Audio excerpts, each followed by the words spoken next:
So traders, there's an interesting pattern that's actually forming right now on the stock market, and it actually could be a potential bearish type of sort of setup that's actually on the market. So I want to walk you through what this setup is and what I'm seeing.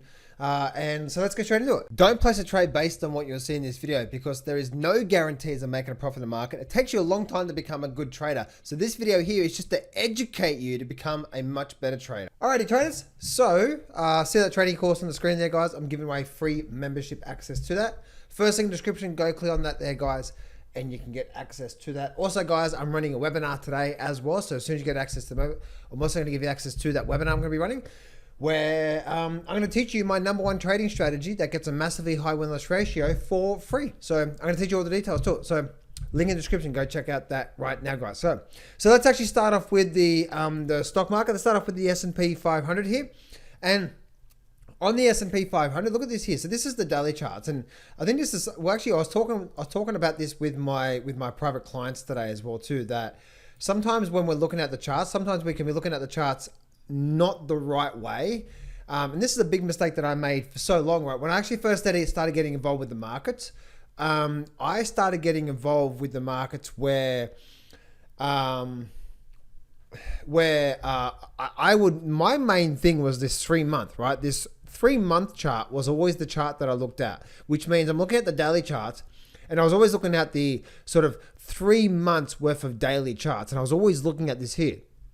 Now, I originally learned that from one of my mentors, really successful trader.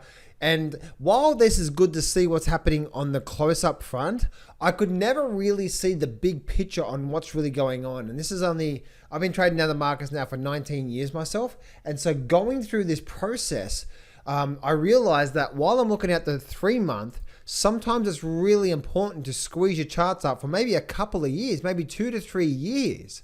Why? Because now, as I see how I squeeze my charts up, now I'm getting a much different picture on what I'm seeing. This is 3 months, and the 3-month chart, if I take everything off the screen, the 3-month chart just looks pretty sideways, right? Not really much going on, or basically is pretty sideways. But once I actually squeeze my charts up a bit more, and I go to the say 3 years worth of data to data, right? 2 to 3, what's that? 1, yeah, say 3. 2022, yeah, so 1, 2. I'm trying to do math in my head right in front of the screen. So the reason why this is important, guys, when you're doing your trading, is because I'm trying to see what's going on with these markets, right? Where is the overall lays of these markets? And I like to look at the markets from major swings, right? Where do the major swings start, so I can get a good understanding of what's going on? So for example, guys, if we have this high up here, low down here, we have this low down here, and we have this sort of swing up here as well too. We have this sort of swing here. So we can see there's really, we're getting lower highs, but now we're starting to get a bit of a higher low. There's no one really in control right now, right? We're not in a downward trend, and we're not in an upward trend. So by looking at this here, I can actually see, okay, so the most important thing I'm looking at right now on this S&P 500 is this here. So as you can see, look what's happening. We're starting to what? We're starting to squeeze up into a bit of a triangle pattern through here. Now, this actually could be bearish. And this is where I'm going to get some shit in the chat box below with this comment. But it also could be bullish. We never know, right? We need to wait for the breakout. We need to wait for the market to tell us what's going on here. Now, the big thing I'm watching for is this, right? We've come down. This actually could also be a bit of a bear flag. See that through there? That actually could be a bit of a bear flag from there. So the big key I'm watching for on the stock market is this. I'm waiting to see, do we actually start to break below this level here? Because if we start to break down, if we start to do something like this, right, something like that breaking down, that's going to break out of this sort of triangle pattern that's been forming here, this resistance line here around the 4,200, a bit of a support coming up. And if that's the case, then now we're doing what? High, lower high, and now breaking down. Then we should start to get, if that happens, we're probably going to start to see a bit of a movement on the downside. Now, on the big picture scenario, when looking at the stock market, I actually have a target of these lows, 2,200 on the S&P 500. Now, I have these lows because if you go back and study history gives us a really high probability that wherever the bubbles start, see how the bubble started from here? from there to there, that was the bubble. Wherever the bubble starts, there's a good probability that we're eventually going to retrace it 100%. And sometimes we can even retrace it a lot more and then come back up. I'm not going to go into too much detail about that because I did a video about that a few days ago. But if you guys study most bubbles in history, even the crypto bubbles that happened in the crypto bubbles, 2017 bubble and this bubble, so on and so forth, you can actually see that happening and forming in place. Let's go look at the Dow Jones. And the Dow Jones is doing something very similar, but the Dow Jones for me, look at this here. So this is sort of the, actually let's do a line through here. So that sort of line, let's actually do this from here to there. Actually, yeah, there's a lot of working around that area through there. There's actually a lot of work around there. So what I'm doing, guys, is I'm just looking back through time. So I'm just looking through these lows. I'm trying to see where it's done a lot of where it's sort of done a lot of work. Now, what I mean by a lot of work around these areas is that I'm looking for the market to do this, but I'm looking for this sort of action. You know what I mean? I'm looking for a lot of work where it's actually bounced off a lot like that. You know what I mean? So that's what I mean by a lot of work.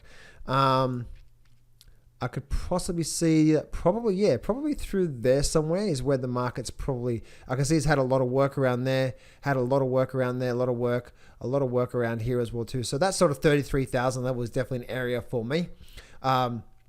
And you can see how it's actually, we actually do have a trend line coming down, but look at this here, right? We broke down and now we're just below this level now. If we bring this out just a little bit more, possibly through there somewhere, you can see how we're now at the other side of the trend line. It's probably through there, I would say, possibly through there somewhere. So if I squeeze my charts up, look at this here, so we can see that. So as you can see, right, we're starting to get a bit of a flat top formation, bit of a flat moving average. So that tells me that if the Dow Jones starts to break down past this 33,000 level, then we should start to see this movement back down towards the 29,000 level on the Dow Jones through there. So we could start to see a bit of a movement on the Dow Jones from there. But the really interesting thing, you guys, is like what actually happens here. That'll be the key for the downside. So looking at the Nasdaq as well too, and the Nasdaq chart itself is just, it's really interesting to see what's going on with the Nasdaq here, because we've got this downward trend through here, right? This massive downward trend. Let's actually do that from there to there, right? So this massive downward trend from there to there, right? And then now we can actually see that where it's at right now. You can see it actually rejected recently at that resistance level through there, through to there. Plus, we're also, the Nasdaq's really stuck at just a lot of resistance level, right? So we've got this resistance level through here, and we've got this major support level through here as well too. So there's a lot of areas of support and resistance through here. So it's going to be really interesting to see what actually happens here. To me, the danger for the Nasdaq chart is that if we start to get below 10,500, we start to get below that level there. Look at this here. There's actually no major support level until we get down to 7,000. So this could be shaping up, guys. This could be shaping up. If we start to get something like this, and then like that, this could be shaping up for quite a big move on the downside coming from there. So that's what I'm seeing through there, guys, when it comes to the good old stock market. Quick little update on gold. And gold is a power beast. Power beast, isn't it? My. Those who invested in gold while the crypto mania was happening, they're happy now. Crypto's still down 80 or something %, where the gold is actually still doing quite well from here. So I'll tell you right now, guys, the gold and the gold mining sector itself definitely, to me, have very, very, very positive outlook for the rest of this decade as an investment opportunities. From a short-term perspective, guys, an absolute short-term perspective, let me just squeeze my charts up once again. This thing has just done a lot of movement on the upside. Let's actually go back to the weekly chart here. I want to see where it's actually done a lot of works. I'm trying to get the lot of working area. Possibly through there. Actually, let's go back to the daily charts. See if there's any. Yeah, possibly through there. Maybe even through that area through there somewhere. I'm just trying to see. Look at this here. So this is what I'm identifying. I'm done all this resistance back here. And then I'm just trying to see where it could possibly, that area through there, maybe even just slightly a bit higher. But again, guys, like this, the reason I'm looking at this here is because I'm waiting for some sort of a pullback when it comes to gold. We've done a lot of movement up. And once again, guys, just, people are just like, well, but gold keeps going up. I'm missing out on an opportunity. This is what the market does to you, right? They suck you in big time. There's going to be a pullback, okay? Now, if you're an investor in gold, we're going to buy and hold long term. then don't worry about it. You know what I mean? But if you're a short-term trader, the worst thing to do is try to buy something when it's already made a big move up. Why? Because we're never going to get a pullback.